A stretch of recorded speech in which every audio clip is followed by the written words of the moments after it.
The timeline on LeBron James's foot injury has just lengthened. Dallas coach Mike McCarthy is happy to hand offensive coordinator Kellen Moore over to the Chargers. And Russell Westbrook wants to be the sixth man of the year for a team that can't win now. Good morning, I'm James. This is your daily dose of sports and snark for the greatest sports city in the world, Los Angeles. This is the faithful Angelenos Morning Report. It is March 3rd, 2023. I am back home with the wife, and the wife is out, which means you might be seeing Cockblocker the cat running around in the background, trying to find a leg to hump. Without my wife around, unfortunately, it's going to be mine. But let's look on the bright side and talk LA sports. If you like the content we put out, clickety-clack the like button. Clickety-clack the subscribe button. There's a notifications bell. Hit that. It'll let you know when we drop new content.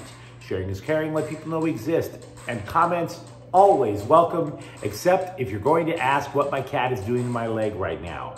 So before we go through the news and notes, a look at the scoreboard. Number 4th ranked, UCLA. Jaime Jaquez Jr. is on another level for the Bruins right now. He scores 26. He leads them to a 79-61 victory over Arizona State. 8th ranked, Arizona took out USC, however, 87-81. Boogie Ellis scored 35 points, but let's be real, the Trojans needed a win to boost their NCAA tourney resume. Kawhi Leonard scored 21 points for the Clippers, but Golden State.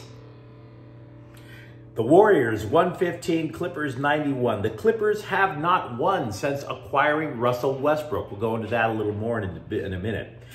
Since Phoenix Copley was promoted to the LA Kings to be goalie on December 6th, no other goalie in the NHL has won more. So the Kings posted a 3-2 victory over Montreal last night. Copley has 19 wins since his promotion. Meanwhile, today, the Minnesota's at the Lakers at 7:30. D'Angelo Russell is out for a 4th consecutive game with an ankle injury.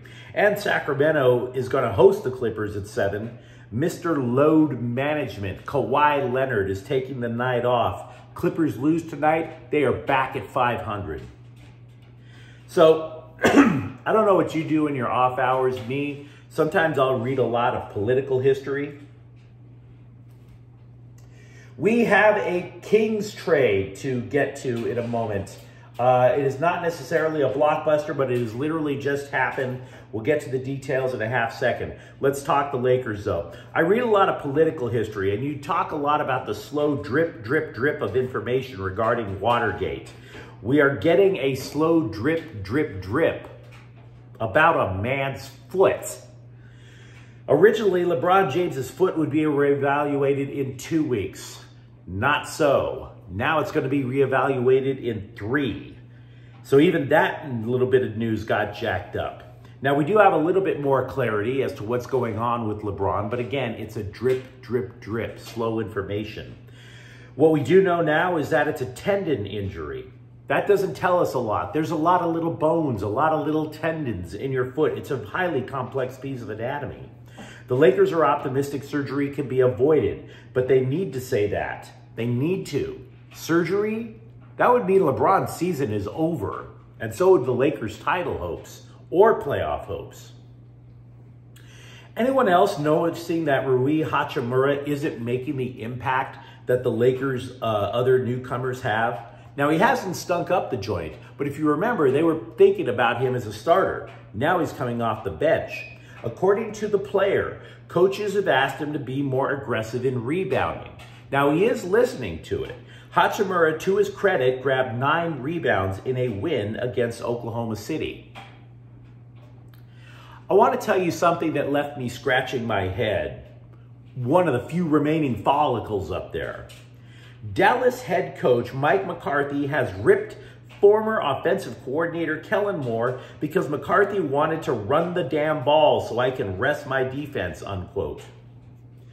The things about Moore that McCarthy said were not particularly positive. I don't even know if I would qualify him as professional, but it is a potential problem because the Chargers hired Kellen Moore to run their offense. McCarthy seemed to imply that Dak Prescott's turnover problems of the last couple of years were as a result of Moore calling so many pass plays. Now, I am not sure that McCarthy is right. If you're a Chargers fan, I'm not sitting there saying he is, but you have to ask yourself if he is. For example, did the Cowboys run the ball enough? Yeah, they were number 6 in rushing attempts last year. Number 2, if you didn't like the way that Kellen Moore was calling the game, Coach McCarthy, didn't you call the offensive plays in Green Bay? Right? If you didn't like Moore, why didn't you call the plays yourself? But he might have a point in other ways. Yes, Dallas ran the ball a lot, but the Cowboys were not particularly efficient at it. They ranked 18th in yards per carry at 4.3 per attempt. I bring all this up because the Chargers might light up the scoreboard next year. I agree. But will the Bolts have what it takes to get Austin Eckler to move the chains on 3rd down? It's a question if you're a Chargers fan. Russell Westbrook is lobbying to become the NBA's 6th man of the year, despite the fact that he is a starter now with the Clippers. Quote, I did a lot to buy into the system here with the Lakers, unquote. He told that to TNT. Don't worry too much, Russ. The way the Clippers are going, you're probably going to be coming off the bench quicker than you think. But seriously, folks, look, the 6th man award often goes to the leading scorer among bench players. Russell Westbrook is 3rd. Also, the 6th man award tends to go to a player on a playoff team. The Lakers weren't even in the playoff, or I should say the play-in tournament with Westbrook on the roster. Now, I want to be fair. I think it's an oversimplification to say the Lakers' improvement and the Clippers' slump is all tied to Russell Westbrook. That disrespects the Lakers' add-ons, the players that were brought in. But again, the Clippers haven't won with Russell Westbrook. The Lakers are 4-1 in their last 5 games. Coach Ty Lue, for his part, isn't blaming Westbrook. He is questioning the Clippers' toughness. They have blown double-digit leads 3 times since the All-Star break. They've been erratic all year at 33-32. They have dropped from 4th in the Western Conference. That would include at least a home court advantage in the first round of the playoffs. They have dropped from 4th to 7th, which means they're in the play-in round, just like last season. Paul George, for his part, agrees. He says the urgency on the team has to be better, which is a fair point. But my question is, if you have to be urgent, why the hell is Kawhi Leonard on the bench for kicks for tonight?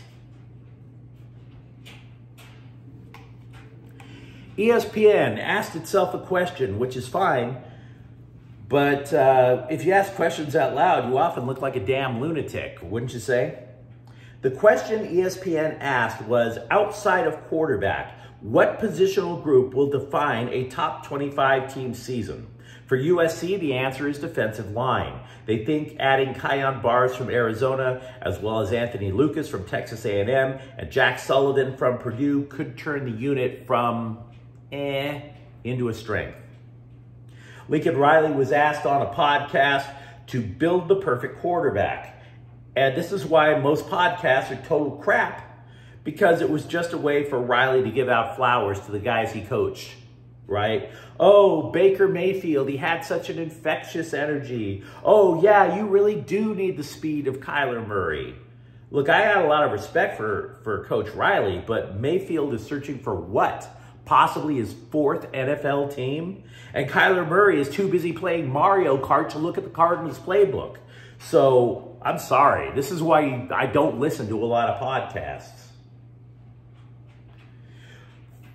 Former Trojans wide receiver Gary Bryant will visit Texas A&M and Oregon this month. He is scheduled to make a decision as to which school he will transfer to by the end of March.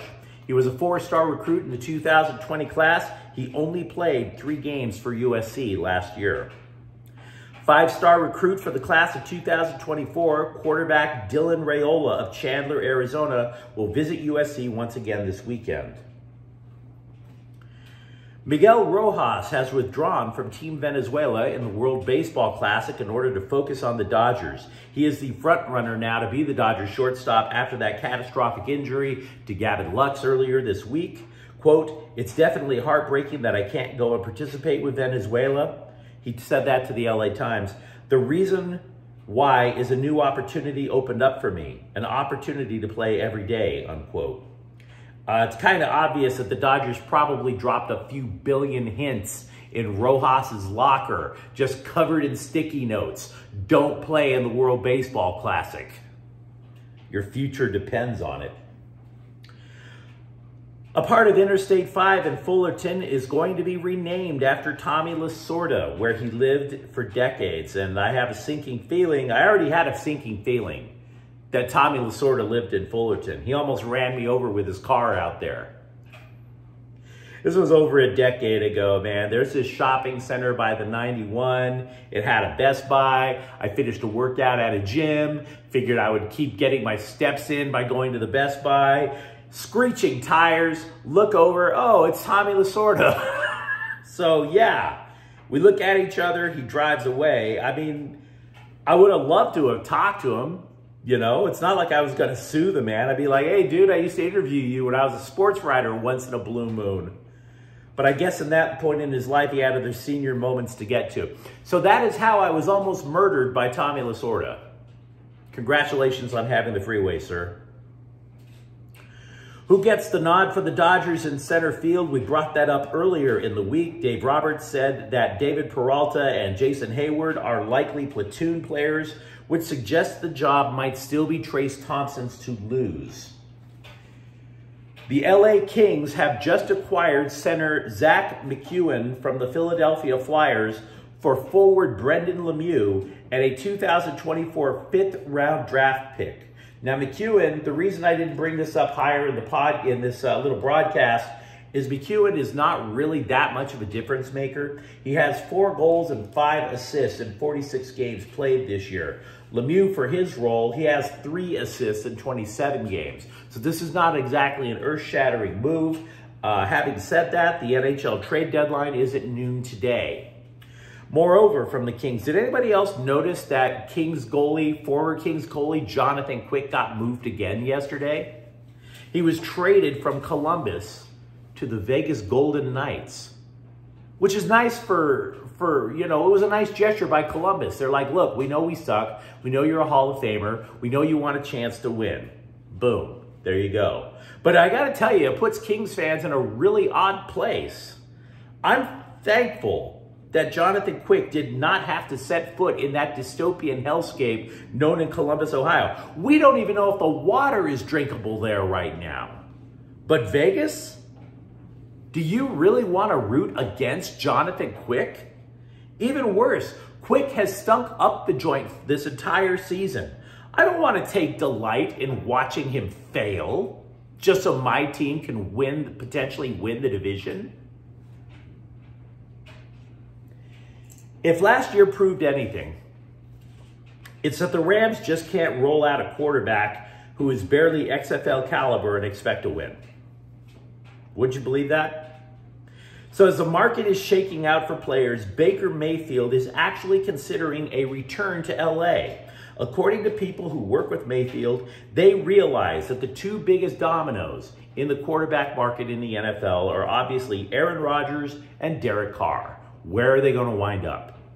After those 2 men are off the board, Mayfield's question is, can he still land a starting job? For example, are the Las Vegas Raiders more interested in drafting a quarterback than, say, adding a Baker Mayfield? There are other quarterbacks on the board, but that's just an example. So if Mayfield cannot land an obvious starting job, then the Rams become particularly more attractive. But you let me know what you think in the comments thread, because we had a lot to get to today. Did the Chargers make a mistake in hiring Kellen Moore? Are you now concerned about LeBron James because the timeline is stretched from 2 weeks to 3? And if you enjoyed this content, don't forget to subscribe to Faithful Angelenos. We're talking LA sports every single day here. Thank you for watching. I'm James. We'll be back tomorrow. Faithful Angelenos is a Corte El Queso production. Take care.